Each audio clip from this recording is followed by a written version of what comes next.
So guys, this is me GND. Don't forget to like and subscribe. Bye! So guys, nandito tayo sa house ko. Pero na-miss ko talaga yung mga kapatid ko dito sa Roblox. Sila Andy, sila Cheska, Belang Friends, sila Acid, sila Audrey, sila Art. Dami namin guys. Sila Nico, sila Aris. Na-miss ko talaga sila guys. Pero sabi nila babalik out. Dito guys, may kalaro ako dito sa sa Likuan City. Alam nyo ba kung sino? Sino? Special to guys. Special to. Pangalan niya ay Isabel. Pero puntahan ko siya sa bahay nila. Pero ikikwento ko lahat ng sitwasyon ko ngayon. Marami ang problema. Puntahan ko nga sila sa sa Cebu City. Kasi nandun sila sa Cebu City kasi nagsama-sama sila.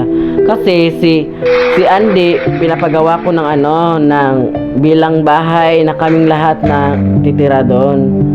Tapos pakita ko sa inyo yung lahat ng memories namin.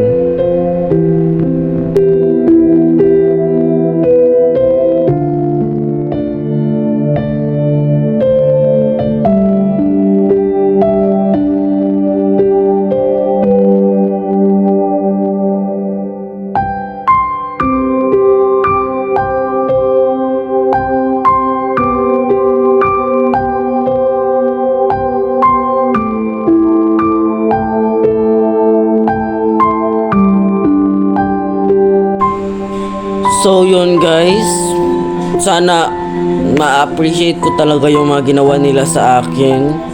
Lahat.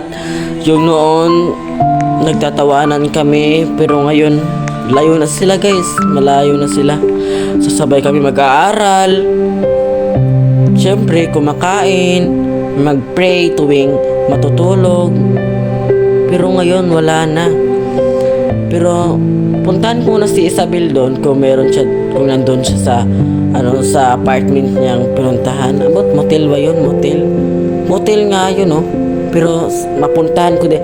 Bukas guys, pupunta ako sa sa Cebu City para mapuntahan ko sila Andy doon guys, no? Hindi ko alam kung sino yung nandun sa Cebu City. Basta nandun siya sa San Pedro yung pangalan. So yun guys, huwag kalimutan like and subscribe. Okay?